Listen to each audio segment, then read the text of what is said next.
Hello, hello, hello, hello. Good morning. Hopefully you can hear me. I've been trying out this new little mic beside me, and it's a kind of a remote Bluetooth micy thing, and hopefully it works. So good morning.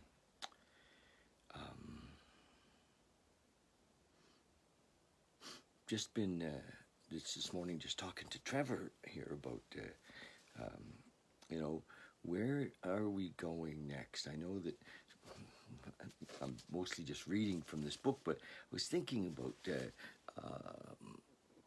we have a nice little situation. There's a few of us that live together, and so we share a home together, and it works.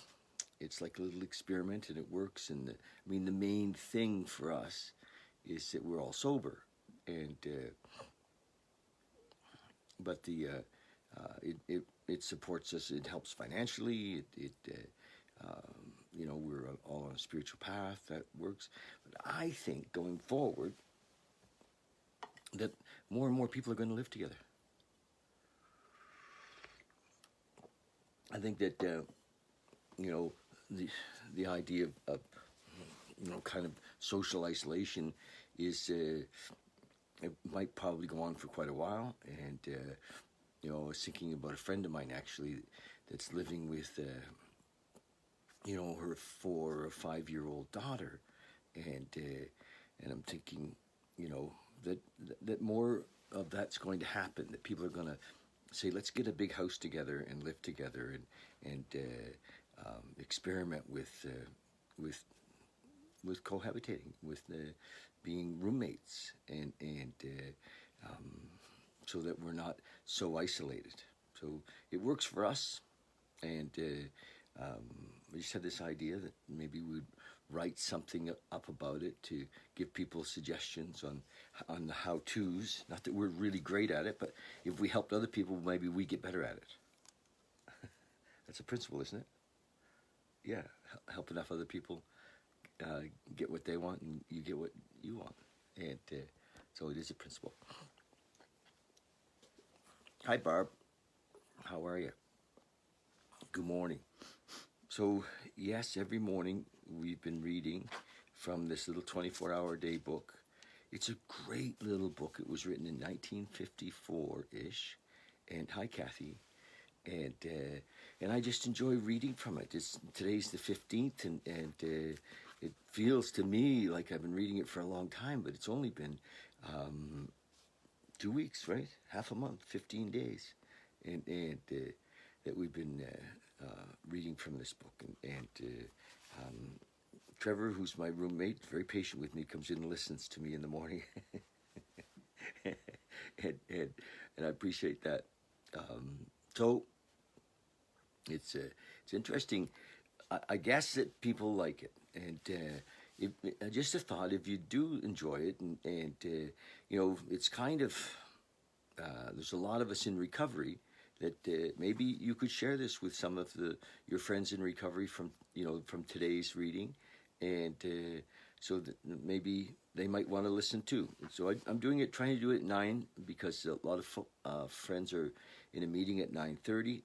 So and it's usually about 10 or 12 minutes, but yeah, share it if you like, and so that other folks can have a listen. Hey, Chris, welcome. So I think if it's your first time here, I'm just reading from the 24-hour-a-day book, and it's a book that was written for the 12-step world in the 50s, and so it's the language. Wow. Kathy Lynn said, when I was 10 years old, I would read that book to my mom. Isn't that amazing? Yeah. So the language, is from the 50s, and it's a bit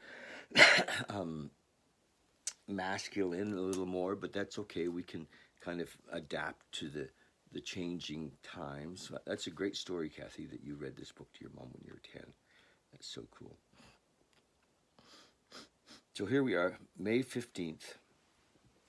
It says in AA, or in the 12-step world, we find a new strength and peace from the realization that there must be a power greater than ourselves, which is running the universe and which is on our side when we live a good life.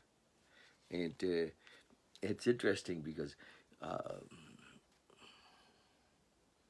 I'm kind of the school of thought that I don't get too caught up in right or wrong or good or bad, because my perspective is very limited, and so the idea of a good life.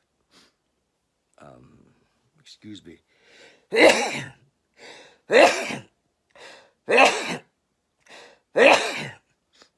Wow. I always laugh when I sneeze. It's like a. Anyway, I was going to say, sneezes are great. So, his writing about this power greater than ourselves being on our side, I don't think there's any side. I think there's always this power greater than ourselves is there for us, and at all times, and so some of his stuff is a little dated, but I love his intention. So the AA program really never ends, he says. You begin by overcoming drinking, and you go on from there to many new opportunities for happiness and usefulness. So what I would interpret as a good life in his speak is a life of service. I think a life of reaching out to others, a life of examining ourselves on a daily basis, a life of self, looking at ourselves, introspective life. Is that a word, introspective? Yes. And hi, Tessa. Love you, girl. So, his interpretation when he says a good life, I think what, in relation to the 12 steps, I think that's what he's talking about, is a life of service. And the question from the thought for the day is, am I really enjoying the full benefits of the 12 steps? And I see that for me, the 12 steps are a pathway to awakening. They're really, really a pathway to awakening. It's a very high vibration, step-by-step guide to freedom, to total and absolute freedom, to oneness with the universe, to God consciousness, to living strictly moment to moment by intuition, and that's available. That peace is available. The promises, I'd love to read them to you guys one day. I will. I'll read the promises one day. The promises in step 9. They're promises with every step, but they're amazing. They're just like, oh, you're kidding, and I will find them and read them to you one day. Not today, but coming soon. Maybe I'll make that kind of a standard to read them. Okay, then meditation for the day. In the meditation for the day, he says, isn't this funny? Because just recently I've been reading this a lot. Seek ye first the kingdom of God and his righteousness, and all these things shall be added unto you. So we should not seek material things first, but seek spiritual things first. And material things will come to us as we honestly work for them. Many people seek material things first and think they can then grow into knowledge of spiritual things. You cannot serve God and Mammon, Mammon, at the same time. I should look that up. So that would be a word that would be a bit dated, Mammon. But he's talking about material things at the same time. First requirement of an abundant life are the spiritual things: honesty, purity, unselfishness, and love. Until you have these qualities of material things are of little real use to you. Interesting. But I really get that. I so get that. that when I first sobered up, I really thought that I was sobering up so I could be successful financially, and I chased that brass ring, that gold ring, for many, many, many, many, many years, and only in the last few years did I finally completely surrender. You know, I got a lot of benefits from the program, the 12-step program, but you know, and I stayed sober, and you know, and had an amazing life and had some measure of success, but that was not the full meal deal. That was not, did not fill me up. It did not, you know, there was still this emptiness that has moved and sometimes not been there at all when I'm more on a spiritual path. So, yeah, neat. And then the prayer for the day, because this is what it has: a thought for the day, a meditation for the day, and a prayer for the day. I pray that I may put much effort into acquiring spiritual things.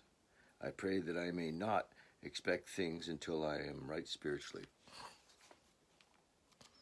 So that's amazing. That really is amazing, that if we seek ye first the kingdom of heaven, and all things will be added unto you. And that's an old, that does come out of the Bible, and a great meditation. You know, if we're stressed, if you're stressed about anything, turn to this. Turn to your spiritual foundation, because what happens is literally can literally be measured now. Energetically, we rise above whatever it is that's troubling us, whatever it is that we think is out of place, whatever it is that we think is wrong in the moment.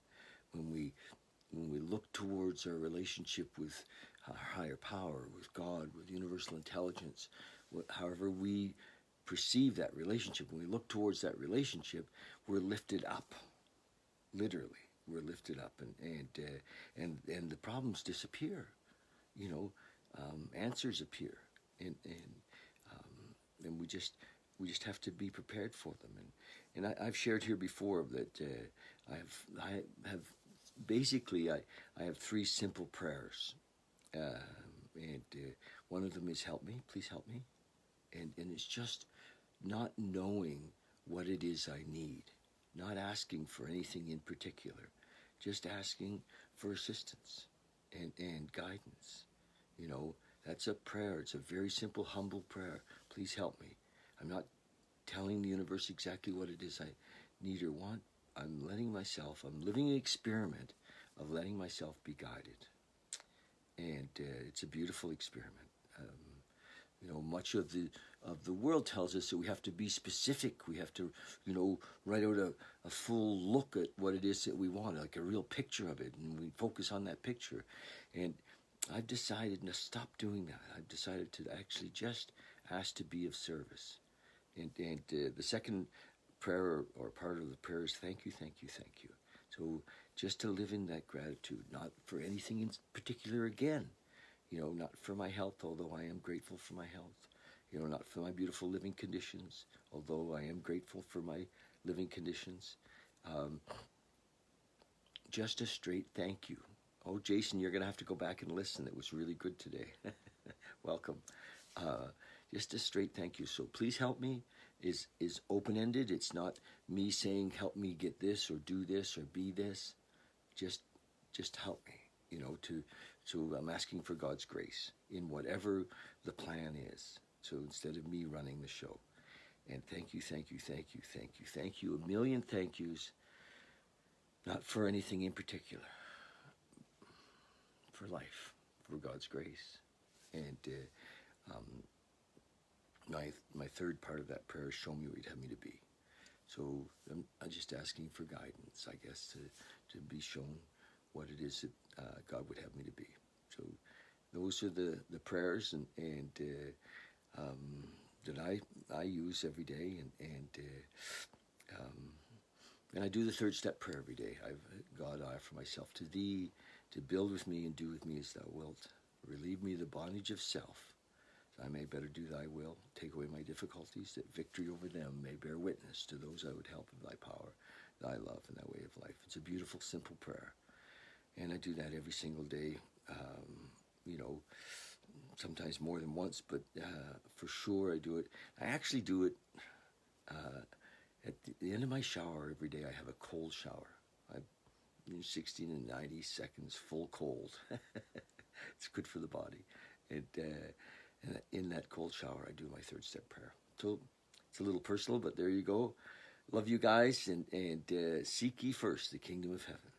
All else will be added unto you. Beautiful meditation today. Have a look at it or listen to this. And I'd love it if you'd share this. You know, if there's other people in the 12-step world or who have been around the 12-step world, nobody finds their way to us by mistake. You know, share this with them, and so they can join us on Monday or every morning at around 9, as close to 9. Sometimes I'm a few minutes late, never early. Yeah, so that would be great.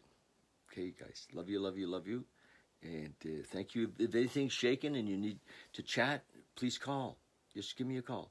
I'm available, you know, kind of 24/7, and just call, and I might not have an answer, but I can listen. And listening is what I love to do. Okay, thanks, you guys. Love you. Bye.